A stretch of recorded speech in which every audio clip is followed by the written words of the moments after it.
Hey everybody, thank you for listening to the podcast. Before we begin, I just want to state that this is a podcast that is in its infancy, and there's bound to be a few growing pains along the way, but stick with us and you will find that this podcast will basically be the most enriching experience of your life. That is all. Enjoy the show.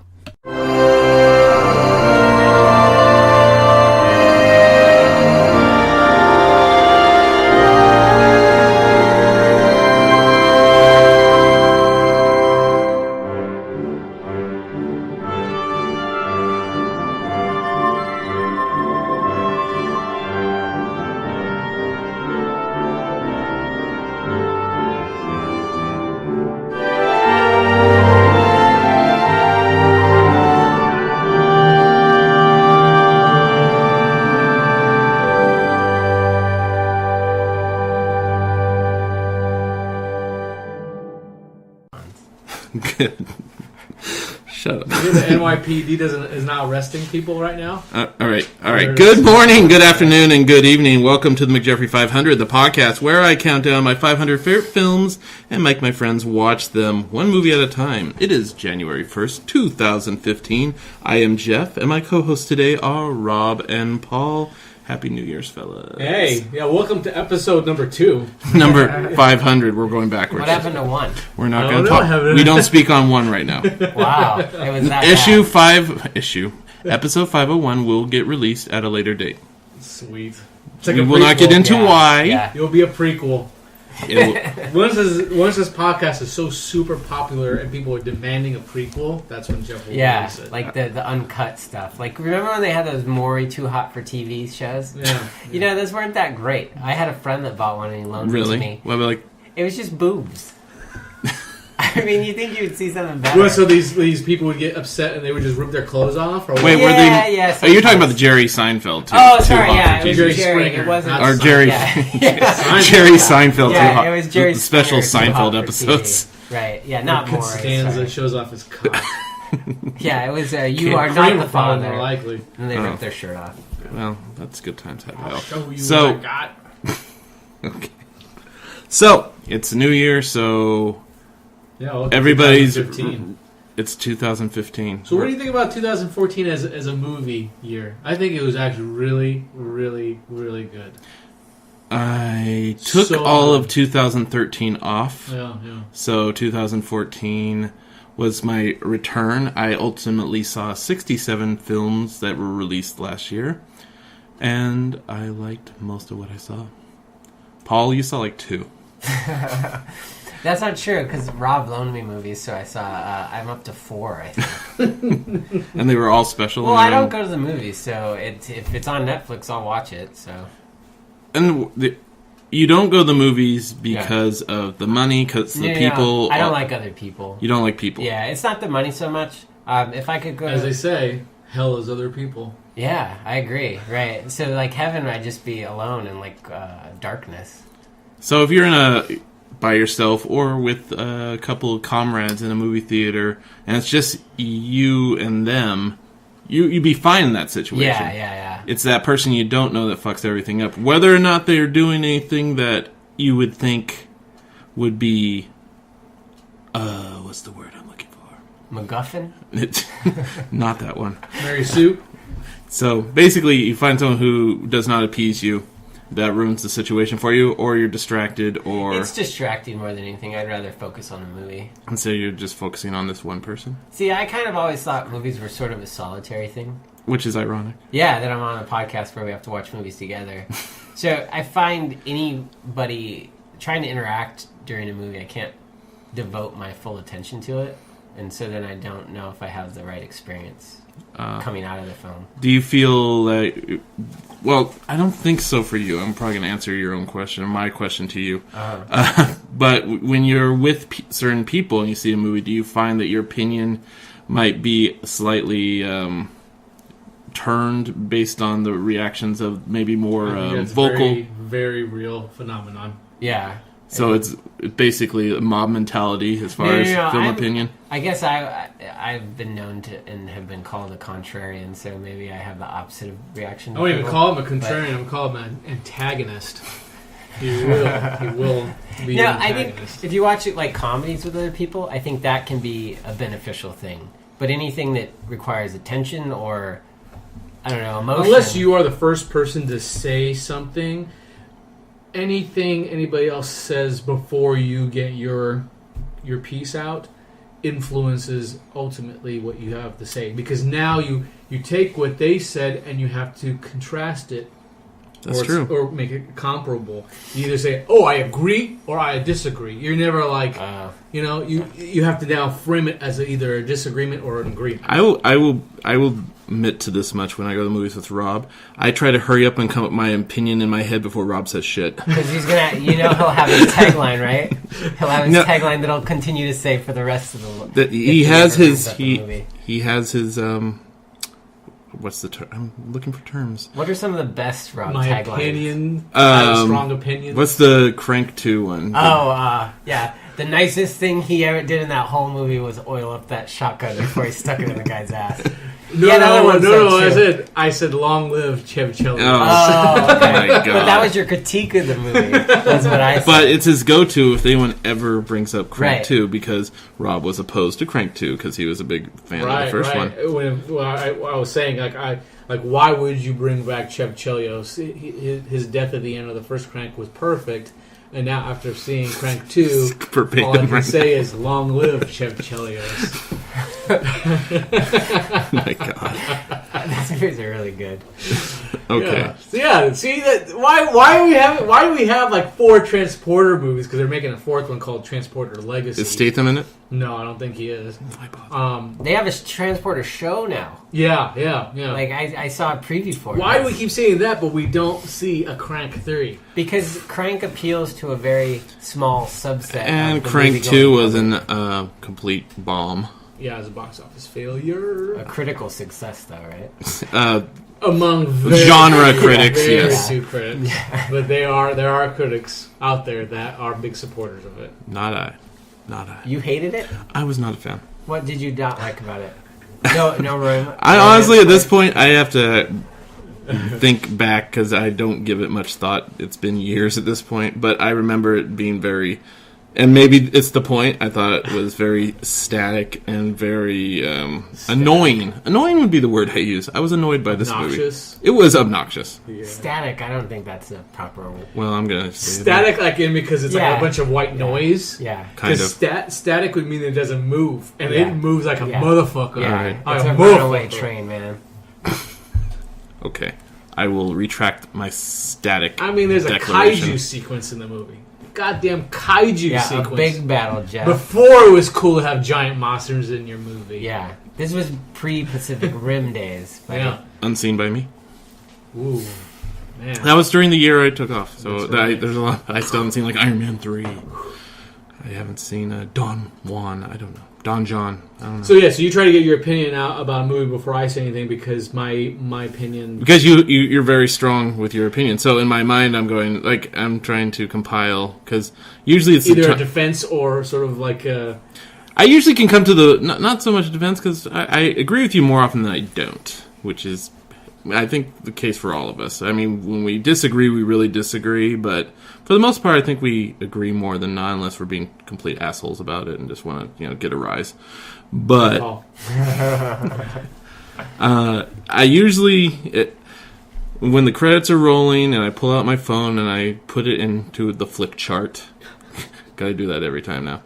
At the same time, I'm just assessing my feelings, and usually I do that while I'm flick charting. Now, flick chart is basically a website where you puts 2 movies against each other and you pick which one you like. You keep doing this over and over again, and before you know it, huzzah, you have a list of your favorite films. Is that what you base the 500 on? I do not, but I do use it as a reference because it has all the films I've ever seen on it. But And no, not at all, because in that case, you haven't done enough battles to fully. What's the current amount now? I'm how many actual battles I've done? No, not battles, but actual ranks. Actually, how many movies total? Yeah. 3,300 something.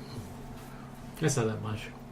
It's I plenty. expected to be in the quadruple or what's the 5 version of of that whole Rupel thing. I mean, or bull. initially when I started doing it, I would think it would. Do you know what the word is for that?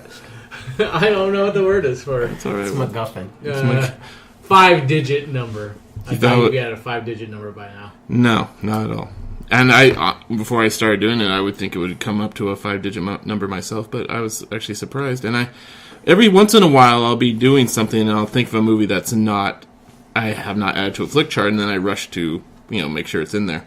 And, but yeah, I'm around the 3,000s right now. So that's roughly 6,000 hours, right? Yeah. Okay. So then let's calculate how many years of your life you've sat in a movie theater.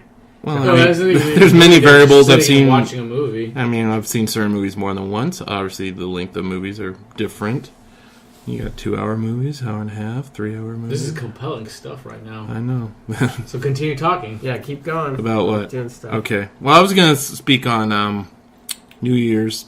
Yeah. People do resolutions. Rob, you don't believe in them. No. Yeah. If you want to change, then You do it. You don't set a date. But when you're obsessive compulsive like you need a set date. And so, as of this Saturday, I don't, because today's a holiday. It's different. And then tomorrow I'm off, so I'm treating that as a holiday too. I'm going on my sushi and milk diet. Okay, I gotta hear about this. So, essentially... I don't get it. Why sushi and milk? Well, milk is just something I can't quit. I've been a big milk drinker my whole entire life. And it would be too hard for me to just totally take it out of my routine. I would have withdrawals. Yeah. I do honestly have You're gonna milk have with mercury poisoning and diarrhea. together at what's last. gonna happen.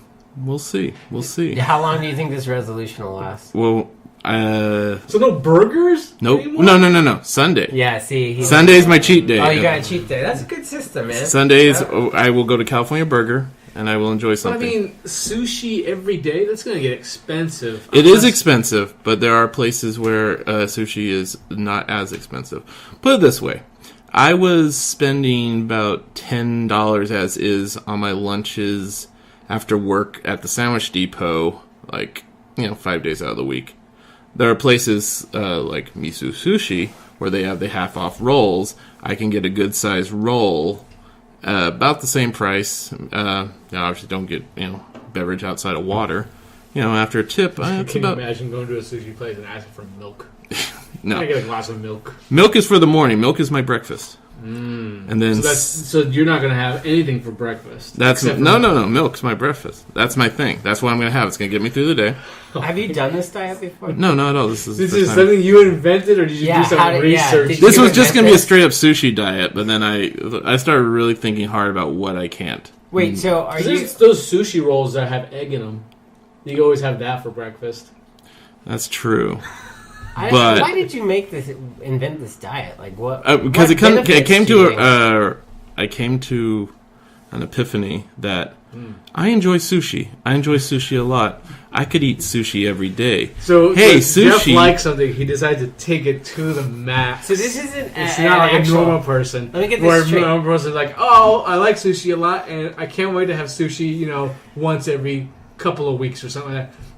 Just like, I love this thing, so I'm going to have it every fucking day except for one. So this isn't 6 days a out of it. diet to lose weight. This is a a challenge. This almost. is To essentially embrace his, It's like his a food love for challenge. sushi.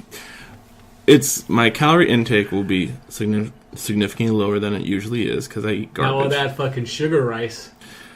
Unless you have No, a sashimi. compared to what I normally eat, it will be less.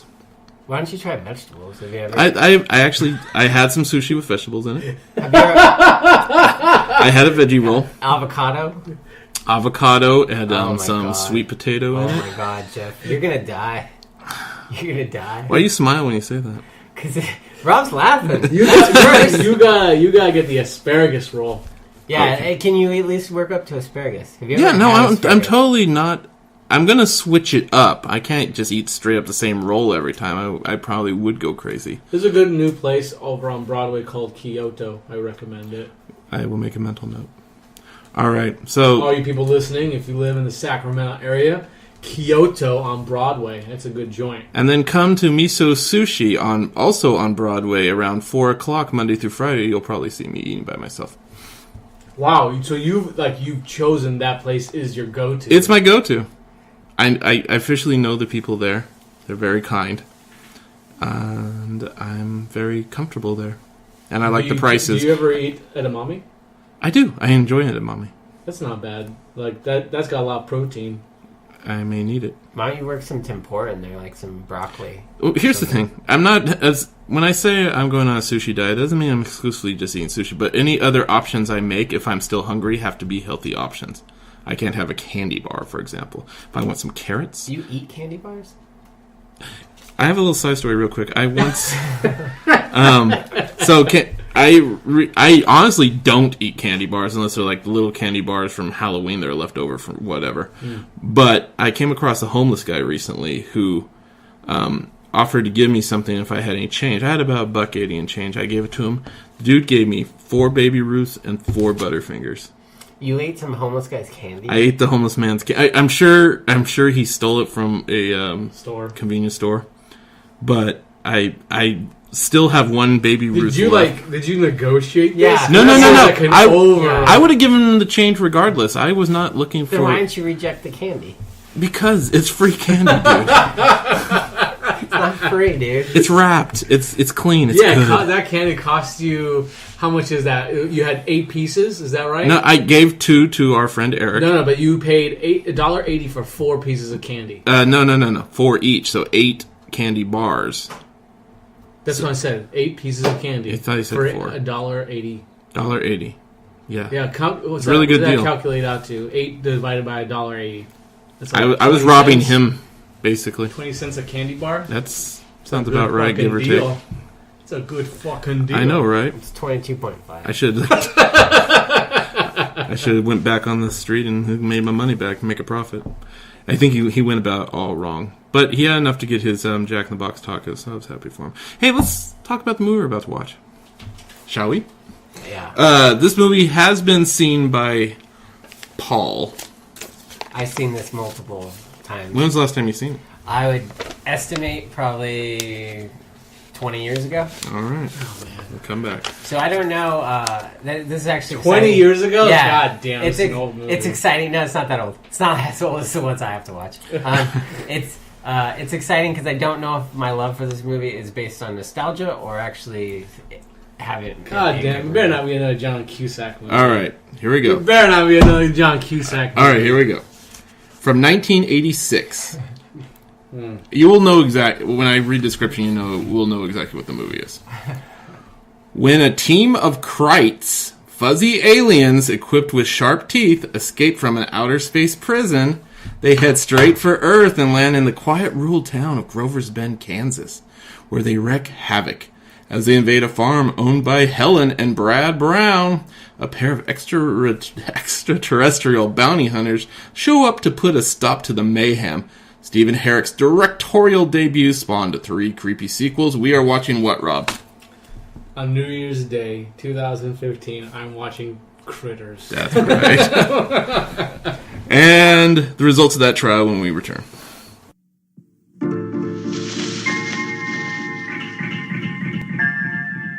Of all the planets in the galaxy, they chose ours. They hide in small places. This phone is dead. What? They light the dark. Jay, any luck? Just a minute. There's nothing cute about them. They've come a long way, and they're hungry.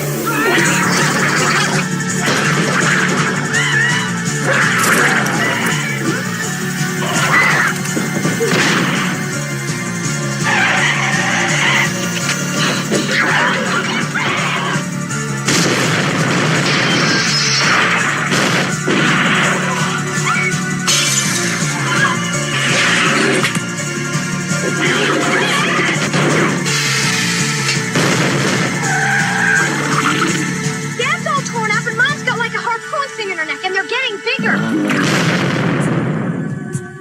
critters. They bite. We have returned. We have just completed a viewing of Critters.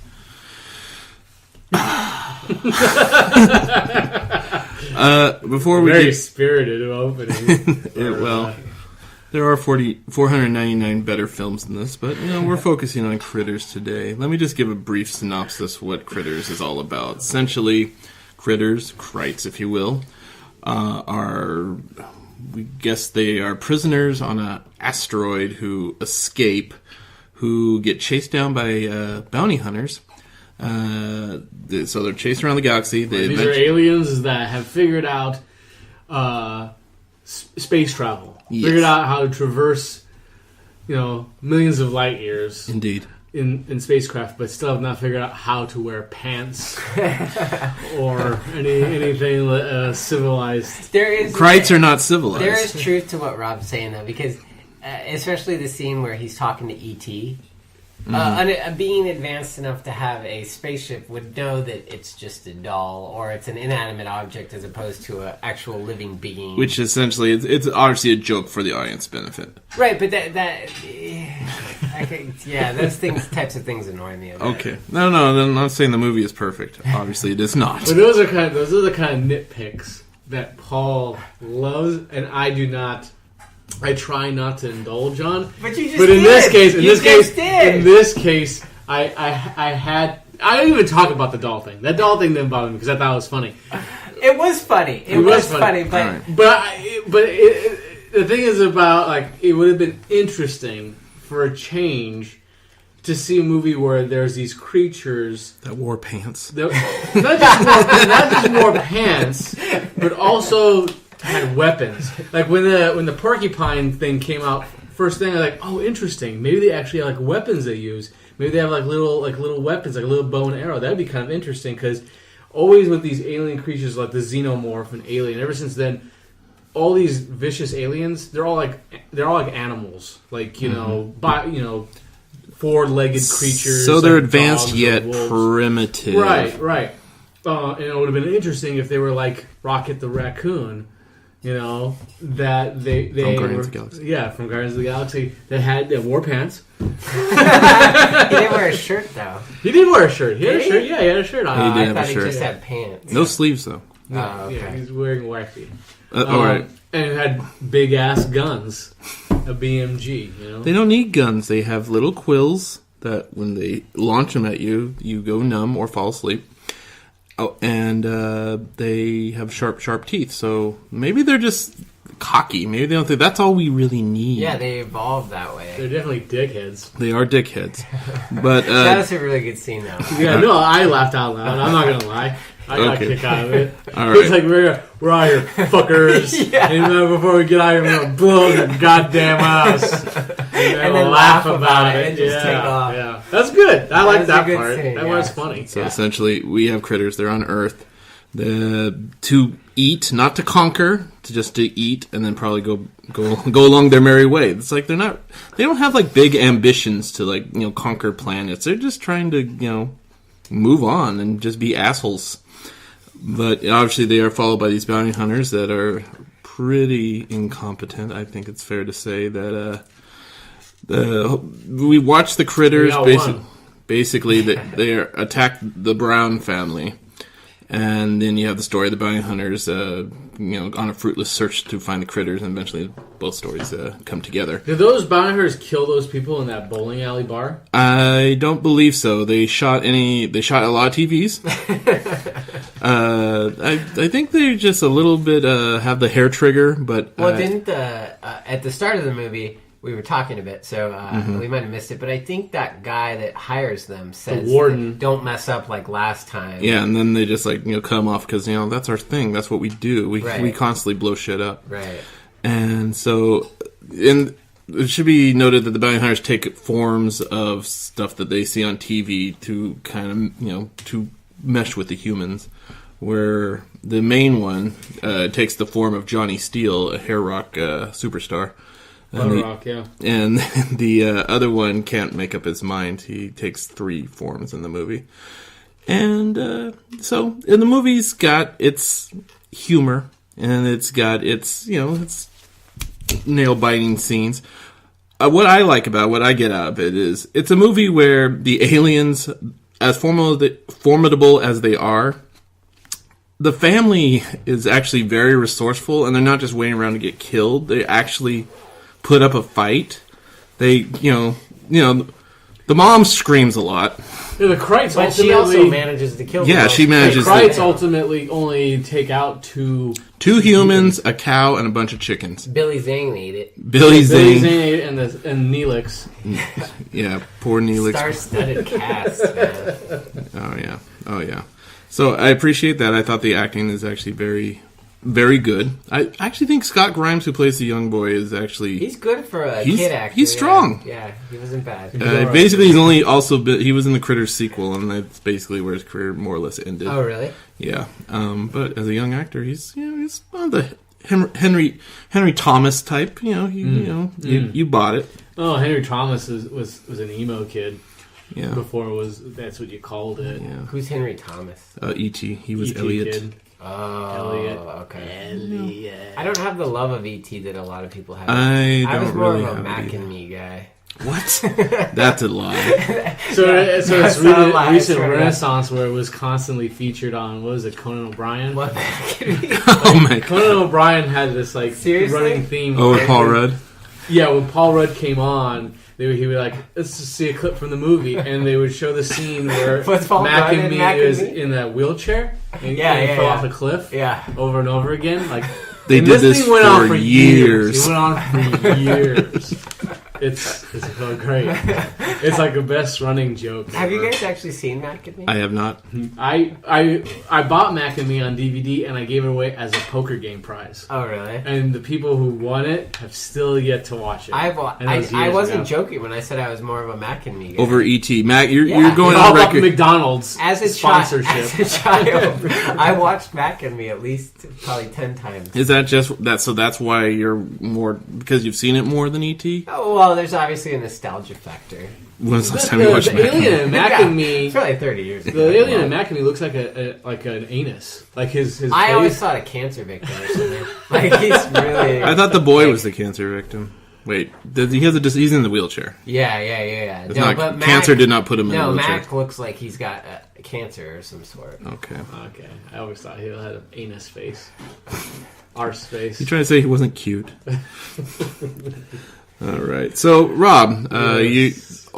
your feelings on the film as a whole? Did you enjoy it? It's got bright spots here and there, but it's for all its merits. I ultimately would not place this movie in any sort of like pantheon of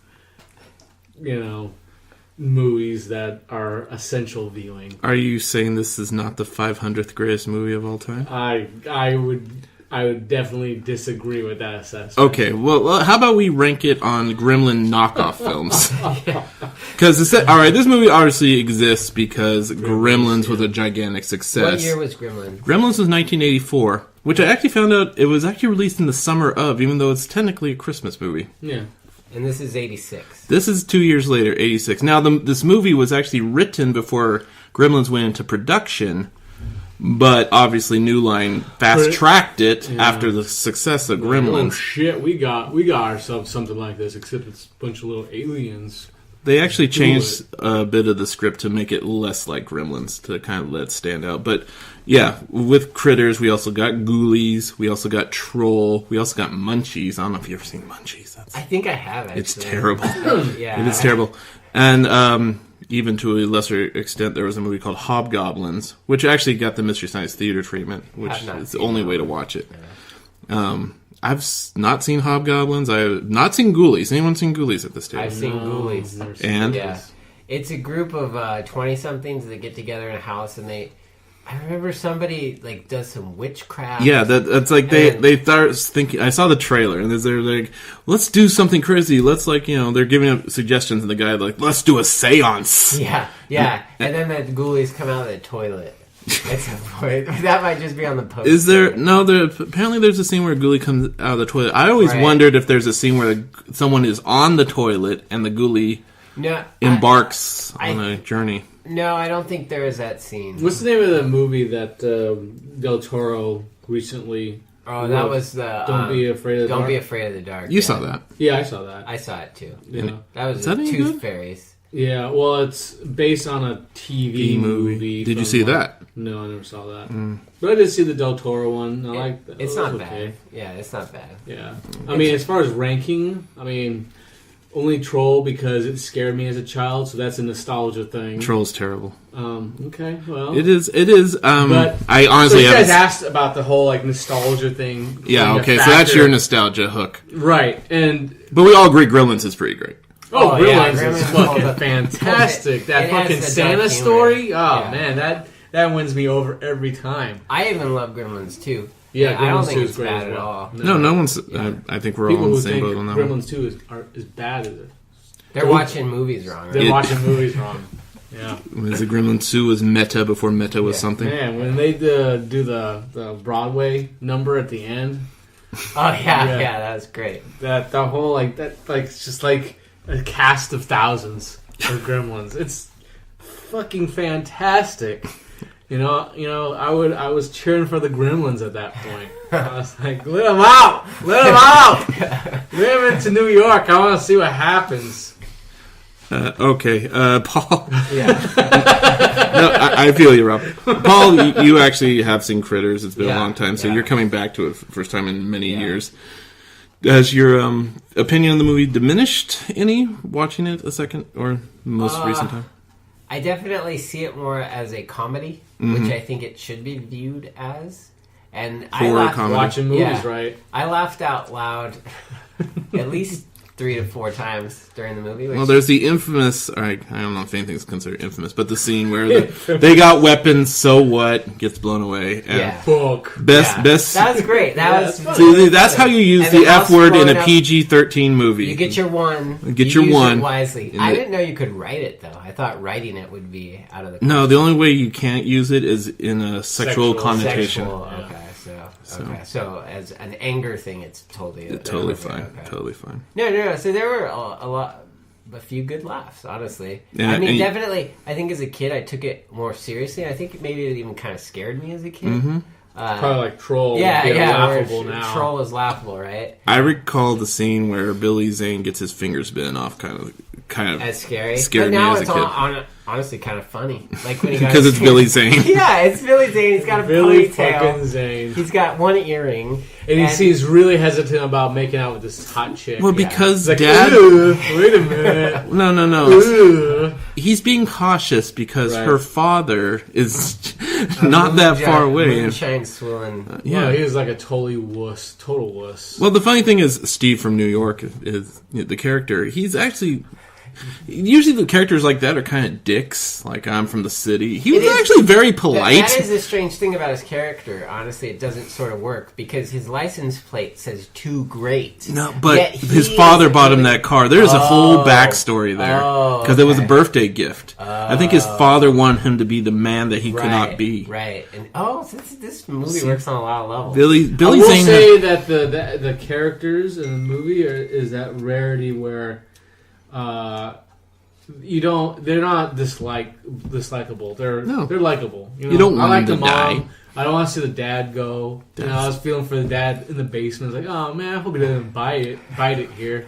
I mean, it's like when he's getting attacked they're by the bad critters, enough, but he still has the state of mind to tell them, "Don't come down here. Yeah. Let me deal with this shit."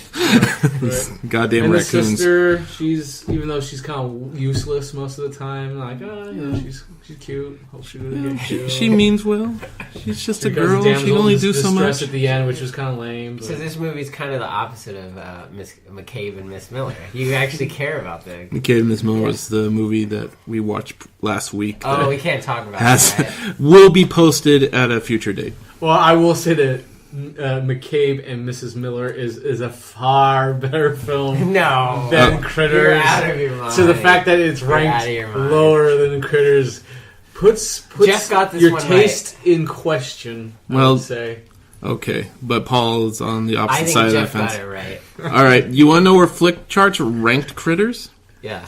According to Flick Charts, Critters is the 3,184th greatest film of all time. That's You know what's pretty right good. above it? Cliffhanger. Now, what's a better film, Cliffhanger or Critters?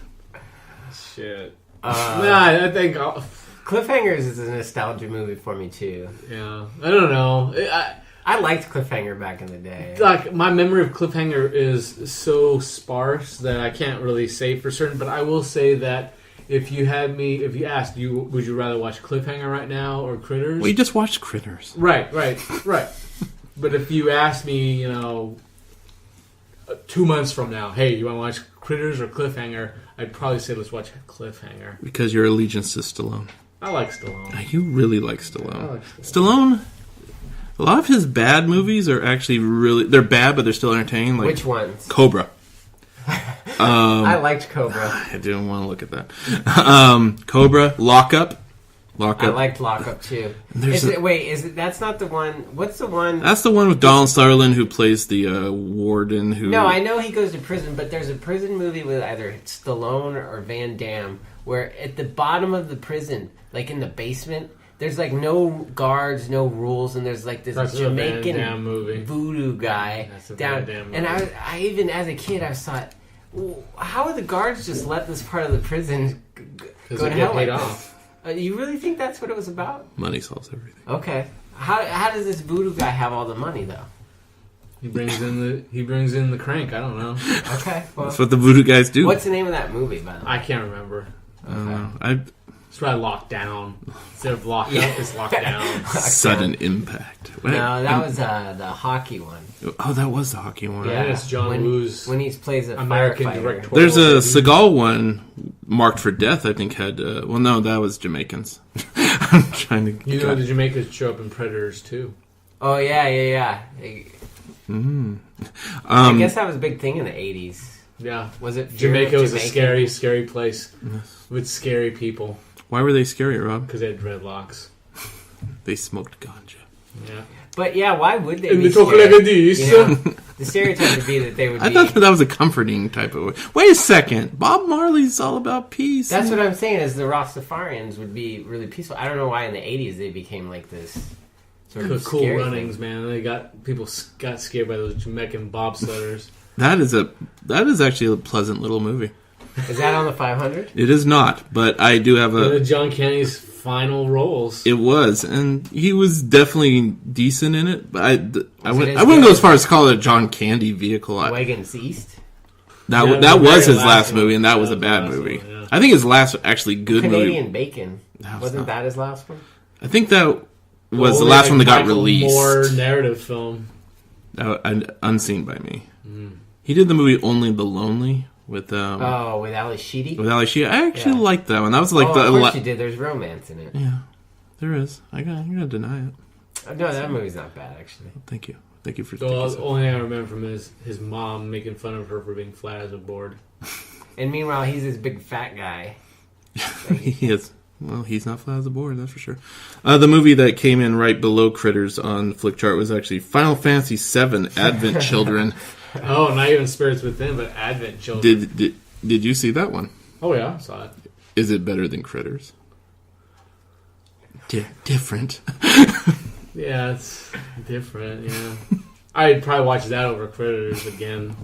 Well, you can't base it on what we just, Sure, you can. I know that what I would be in the mood to watch. And you don't see any scenario where you'd be in the mood to watch Critters. So. No love for Critters. I think Critters is definitely a nostalgia thing, and then when somebody who's got the nostalgia for it shares it with somebody who doesn't have the nostalgia love for it, I think that even the person who's got a nostalgic love for it, that itch has been scratched, and if they were true to themselves and to other people, would say, yeah, I probably want to watch that one again after this.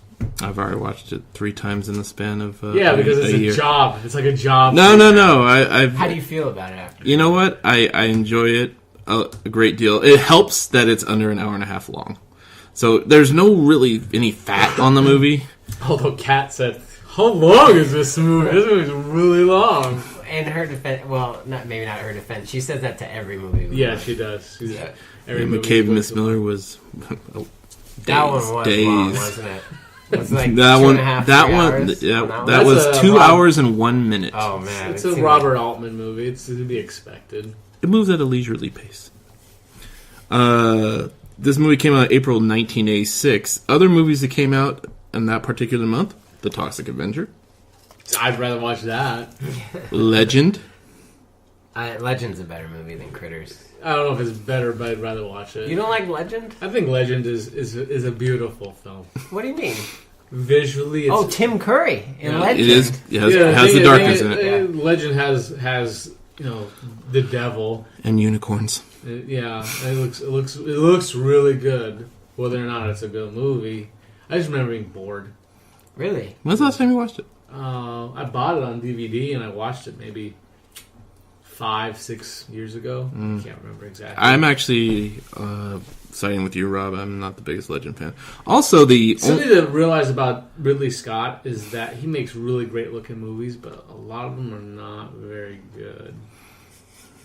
He's got an eye. Well, the thing is, like, he's made movies that have defined a genre, but then he's made a lot of stinkers in between. Like Blade Runner, I think defines sci-fi for a lot of people. Alien defines sci-fi for a lot of people. I'm trying to think of other movies that he's made that defined sci-fi for a lot of people. Not even sci-fi. I'm just trying to think of like other stuff. Gladiator. Gladiator defined the sandal and sword movie. I don't know. For the modern It resurrected No, it. it wasn't Braveheart before Gladiator.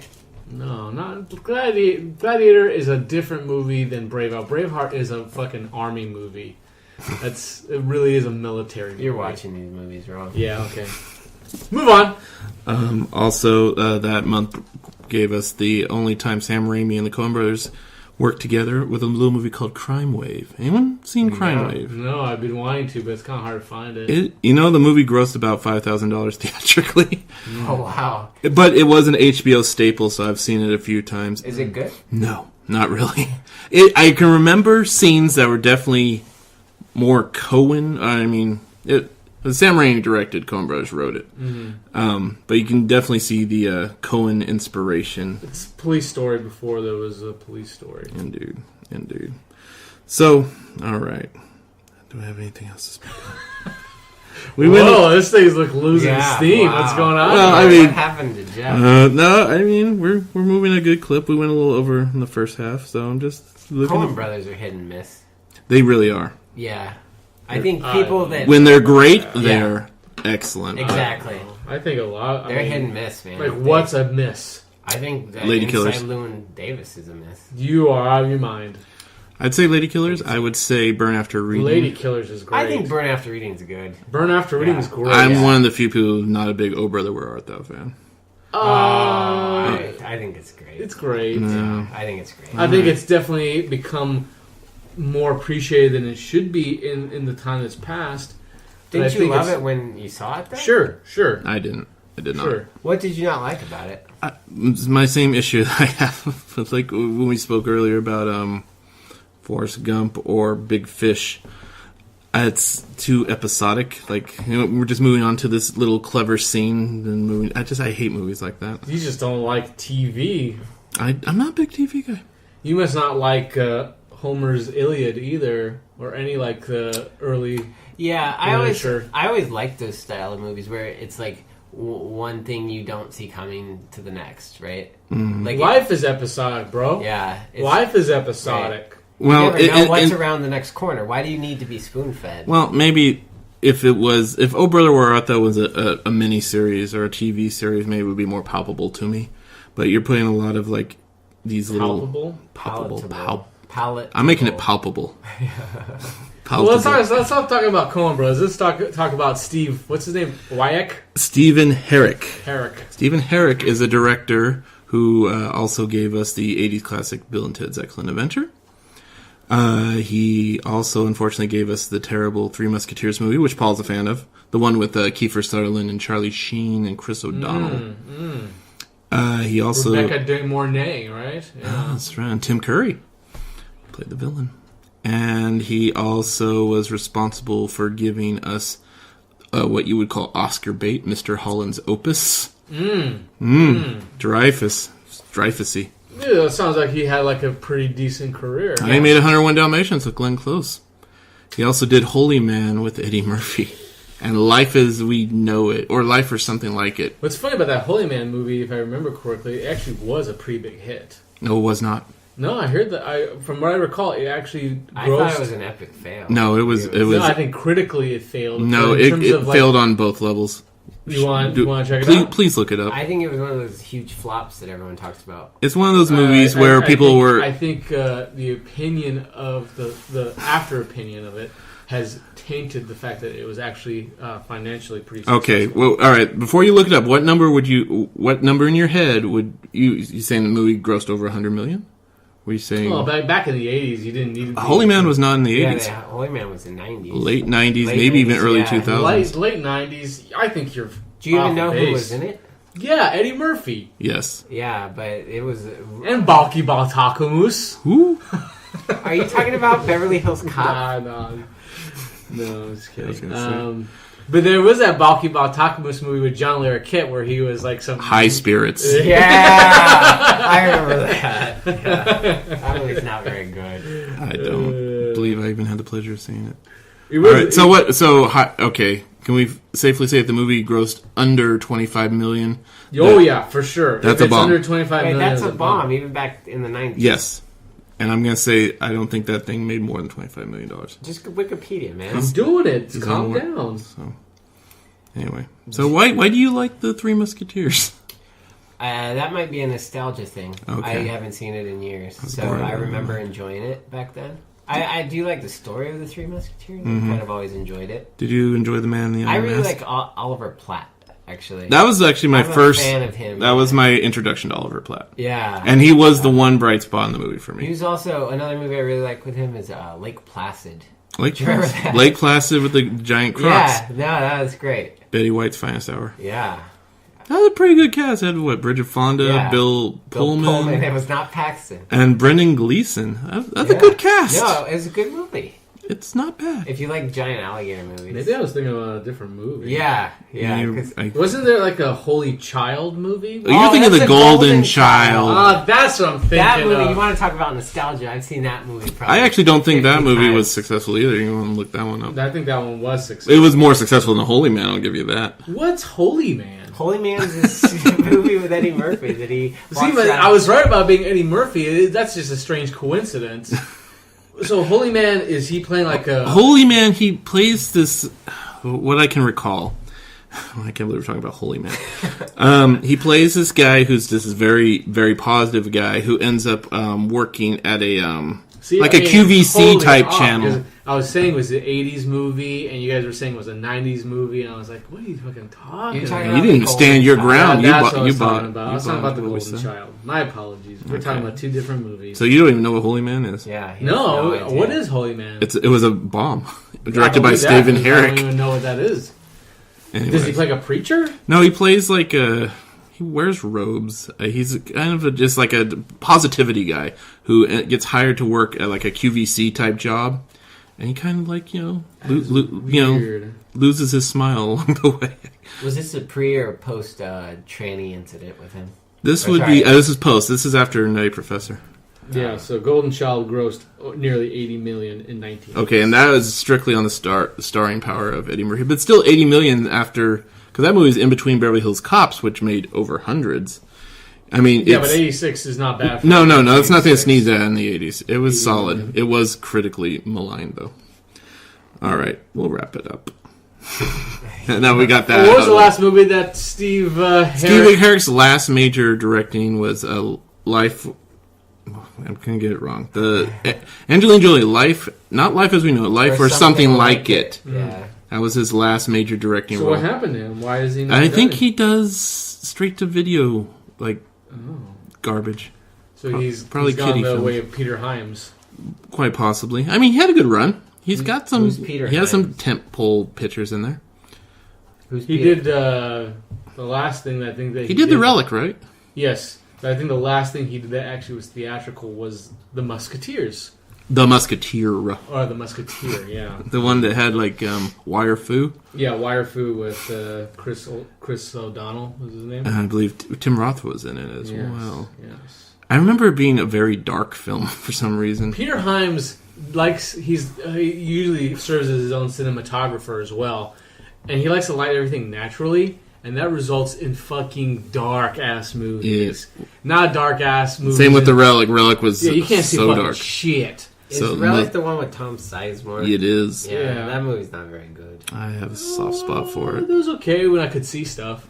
And the other thing he did was that Sean Connery cop in space movie, Oh my god, what is that? Outland. I think it was Oh, we're called. going the Wayback Machine on that one. Yeah, that was also super dark movie. So, and what's he doing now? Just He does all those Universal Soldier straight to video movies. Oh wow, that's really bad. okay. So Critters, Yes. not your favorite film. You're not going to thank me for making you watch No, it. I'll thank you because it's always good to discover new things, like movies that everybody's talked about and getting to see it. So thanks for Hey, you're welcome. sharing it. got Do you a feel couple of compelled to good watch laughs? the sequels? There were 3 sequels. Yeah, Critter Boobs. If Critter you hear Boobs about in the second one. Then they're in space. I know there's space in the 4th one. I never saw the 3rd one. Anyways, early Leonardo DiCaprio and Angela Bassett in the Critter sequels. Fun fact. So the director of Critters also directed a movie I've seen multiple times called Rockstar. Oh, the Mark Wahlberg movie. That's Have right. you seen this movie? No. You should watch it because it's fascinating. Because you can't tell if it's meant to be a comedy Or a drama. or a drama. It's one of these movies that I think they were going with drama, but it's not bad necessarily, but it's laughable at times, and it's fascinating. And that's why I watch it because You know what's funny is about this director, even though I don't know him by name, he's actually had a fairly diverse and long career with pretty established movies behind him. That's interesting. He comes across as one of those studio directors. He probably bends to studio will. If they send him notes, he probably doesn't even question them. He seems like that He type. probably stays on budget, and gets the movie. He's in the can reliable. on time. He's got he's a journeyman. But works for him. I'm sure he's very well off. is Rockstar on the 500? No. Rockstar. I always thought Rockstar, somebody saw Boogie Nights and saw a scene where Mark Wahlberg was singing in the studio and thinking, we gotta make a movie about that guy. That's exactly what it is. But it's funnier than Boogie Nights because I think he's honestly worse in Rockstar. But it's played not for laughs. Right. But people think he's good, so it's fascinating. Right, it's like The Happening. Yeah, it's kind of What like... happened to all the bees? All right. Guys, did you hear about that? The bees are all gone. Where did they go? All right, that should just about wrap it up for this week. Opening theme created by Austin Graham. You can hear more of his music on YouTube, SoundCloud, and Facebook by just typing Austin Oz Graham. That is Austin like the city, Oz like the wizard, and Graham like the cracker. Special thanks to Travis, the engineer. Without him, I would be balled up in a corner crying like a bitch right now. Let me put this all together. Nice. He's very knowledgeable. We love him, or I love him. You guys are probably indifferent. Well, anyways, we will leave you with The Power of the Night by the band Man. Yeah, don't forget to pick up that new album from John Steele in stores now. Johnny Steele. So until No, next... he's grown up. It's John Steele now. he's just like John Oh. Cooper Mellencamp. It's now John Cooper. I just have to grow, man. He's just Steele. He's just Steele. All right. So until next time, you little snots, I bid you adieu. Kids all getting ready. You think they're insane. In the street night's coming, and they'll never be the same. Look out for the darkness. Hold on to your soul. It's a call of the wild.